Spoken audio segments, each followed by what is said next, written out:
Welcome back, my fellow agents. It is I, X7, your agent of Animated Awesome. It is Monday, which of course does mean it's Animated Series Day.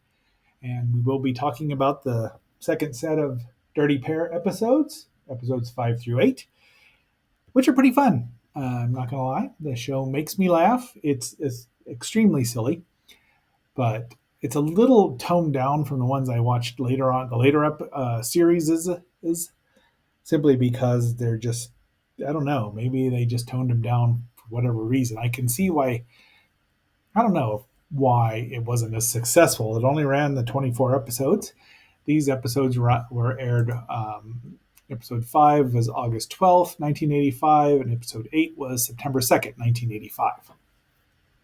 So, having said all that, please like, share, subscribe, leave a comment. The comments are always fun. The talk of them actually being kind of inspired by Looney Tunes.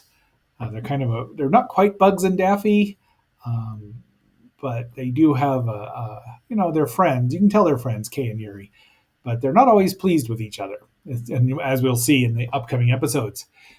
But if you could watch, watch the whole thing. I'm going to try to shorten it just a bit because mostly it's what situation they're in and the chaos they cause. And unfortunately, they don't cause as much chaos as I would think they would. So, having said all that, let's roll.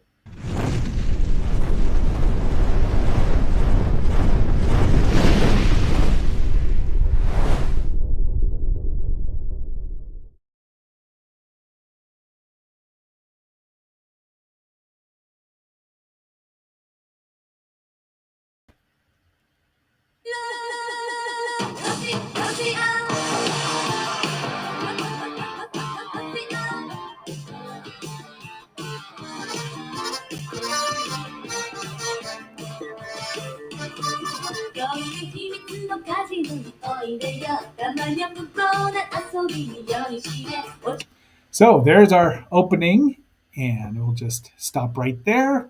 And well, all right. Episode 5 starts out with a bang with a mystery of execution operation.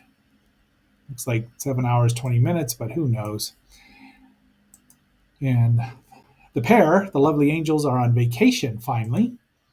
And apparently, Kay has never heard of headphones, even in the year 2138, which really isn't that far away anymore. Namo is right there. She's playing something. Baby Huey, Bobby Louie, Baba Louie. I don't know. She's got a date on the planet Antares at Cafe Flamingo. We don't know when. But the heartbeat of Kratos, and that's the mystery. But they're getting messages here about execution countdowns. And this is what it looks like, but they can't find anything. So they get there, and they're are not allowed out of. And somebody makes the mistake, and Kay threatens him, and they let her through. Well, they're members of the 3WA. I'm not exactly sure what Yuri's out there doing, but she's away. Kay's in the shower. She spends a fair amount of the whole episode, well, half the episode at least, in her underwear, as we'll see. So something's attacking the pair. They're after the pair, the dirty pair, the lovely angels. See, they're attacking, and she's, just lots of explosions, and Yuri's upset that they rented a bucket of bolts instead of taking the lovely angel, the name of their ship, because it doesn't have any firearms. But Kay to the rescue, and has not changed into her fighting togs yet. It's interesting, the fighting togs they show them constantly in, like in the opening, they rarely wear. Be that as it may, we've got the right now we've got these bugs. So,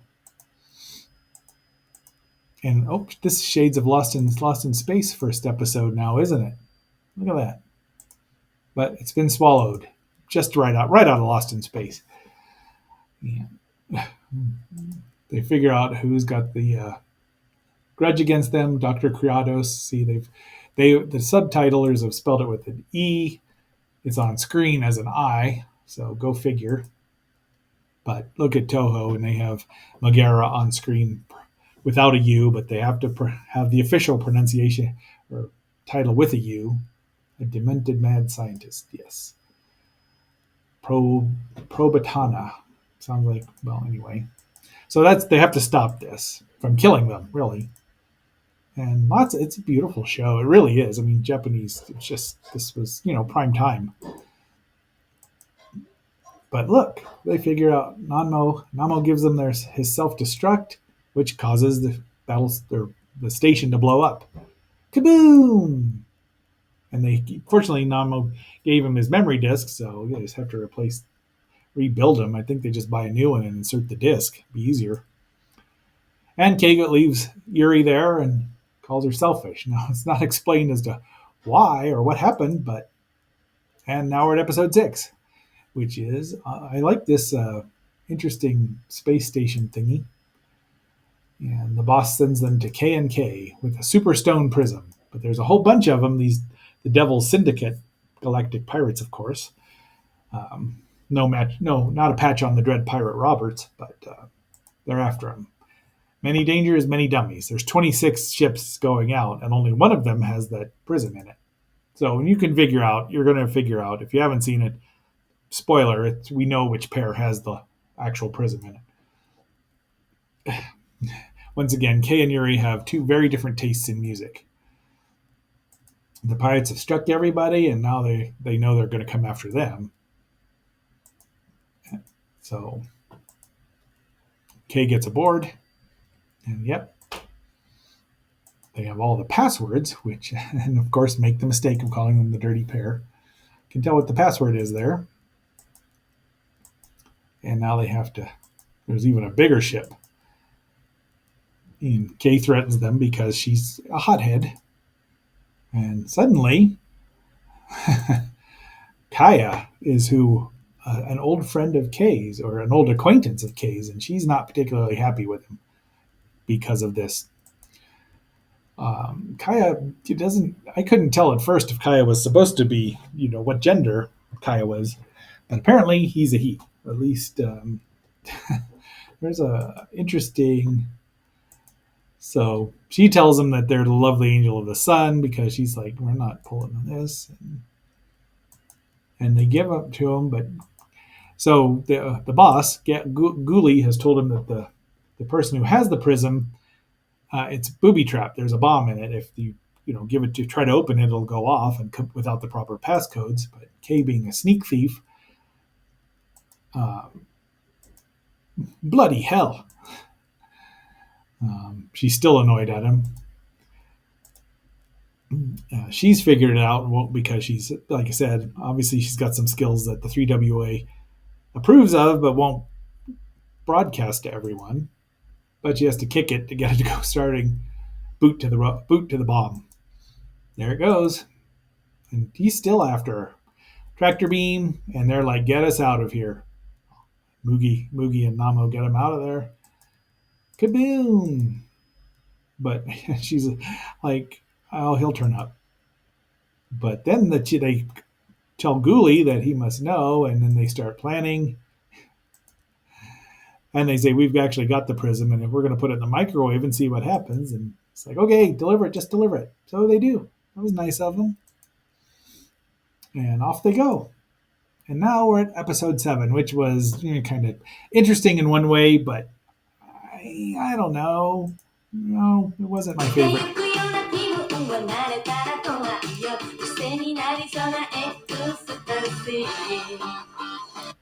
So, yeah,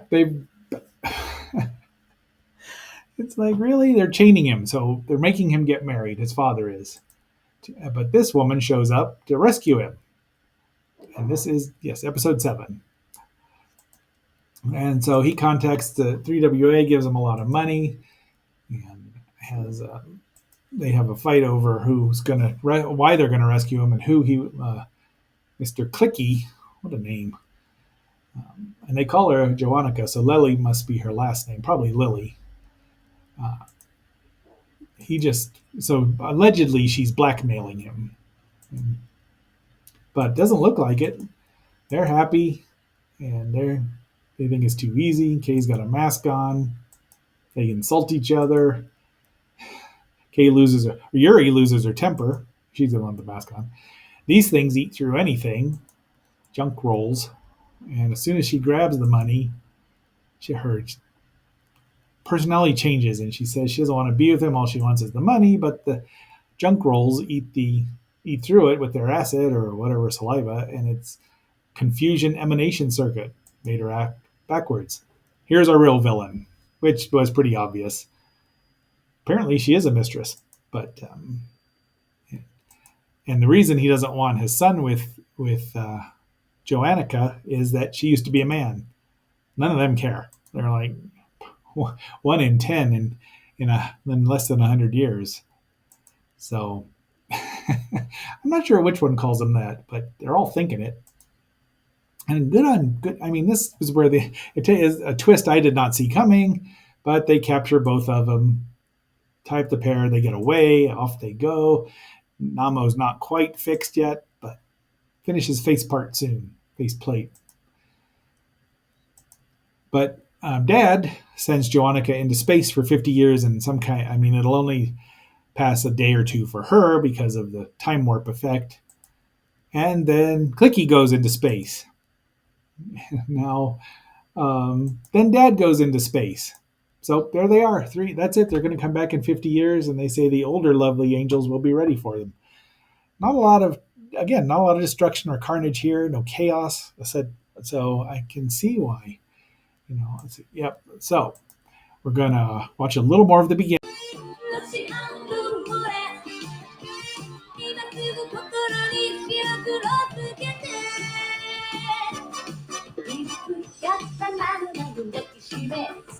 I really do like the theme song here, so that's why we're listening to it a little more. But that'll be it. We're up to episode 8 here. Okay, now we're at the episode 8. Kay's listening to some, she calls it heavy music, but it's pretty much just what we were listening to in their theme song. However, they get a message from Russia with love. And they've changed this with love from Russia or something like that. But it's a message from Billy Gallet or Billy Gallet, maybe? I don't know. This is an old flame of Yuri's now. A woman's love is an explosive thing. So Yuri's going to retire and get married if Billy wants her to because he made a promise. So the chief is not unhappy about this because that would mean the destructive dirty pair. Not that we've seen a lot of destruction in these last 4 episodes. There's Billy. But Kay's like, we won't stop being friendships. But she's getting a massage or a beauty treatment here. And anyway. But they tell her what's going on from the planet called Poisonville. Why would you go to a planet named Poisonville? It's like, why would you hire someone named Dr. Hell, Professor Gill? I mean, these guys, they're going to turn bad, or they already are bad. But he says they're not doing anything because they're a business. And gets a call, gives them $100,000 as a down payment, and you can tell who this is. It's Kay, because she's doing it for her buddy, her pal, who tells her she needs to lose some weight. But so off they go. So they're trying to get Billy back. And Kay gets stuck and has to push her way through and decides maybe she should lose a little weight, but she's 19. Jiminy Christmas, they can't. Well, anyway. So they're going to rescue him. Now they do cause some damage here, but they're the bad guys. And she gives him a lovely angel kick, boot to the head. I like that Yuri's in purple. Kay did get shot and winged, but fortunately it probably just bruised her. Good bruise. I don't remember what they had 5. Oh, and Yuri gets shot in the rear. And now we find Billy. Billy's no longer extant. And there's the picture of Kay. One would hope that Yuri took it, or Kay took it. It's a picture of Yuri holding a lizard by the tail. I mean, so that's how young they were. I think they were 7. and she has walloped this guy with the butt of her gun, and tells uh, Yuri that Billy can't be with her until his work is done, and then she comes back for her. I just like this. So they obviously, but she tells him he still loves you, and she wants to know where the money was coming from, their joint account. So now they're annoyed at each other, and then that's where we end. We don't even see him leave this. I don't know if it's a two-parter or not because they're still on that station to get out. But one would think they were done. And there, oh, that's yeah. We go back to 5. So that is our wrap up. I've got to stop this now to get over to the right place. Look, I went old screen. I went old school today with this.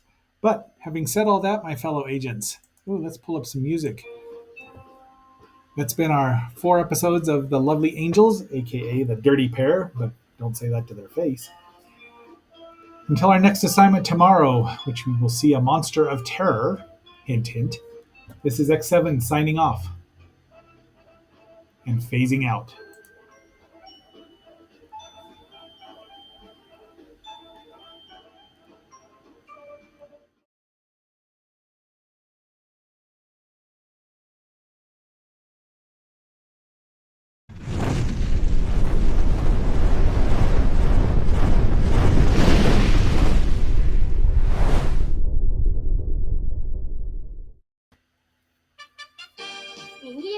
左へ25、下に5。ダメよ、開かないわ。まずいったら、もうすぐ時間切れよ。